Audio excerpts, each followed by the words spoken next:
কি কখনো ভেবে দেখেছো কিছু মানুষ উল্টা হাতের ব্যবহার কেন করে? মানে কাজ করার জন্য। মানে কিছু মানুষ লেফট হ্যান্ডেড কেন হয়? কিছু বিজ্ঞানীরা বলে এই জিনিসটা আমাদের ব্রেনের উপরে ডিপেন্ড করে। ব্রেনের দুইটা পার্ট হয়, রাইট এন্ড লেফট।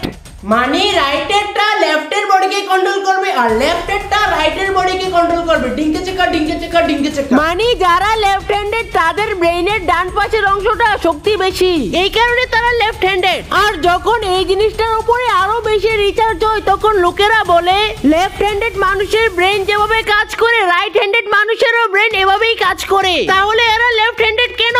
তখন সায়েন্টিস্টরা একটা থিওরি দেয়, আরে ভাই যখন পুরানো জামানার মধ্যে মানুষেরা লড়াই করত অথবা অ্যাটাক করার জন্য নিজের ডান হাতকে ব্যবহার করত, তখন সবাই জানতো ডান হাতের লড়াইয়ের টেকনিক কি।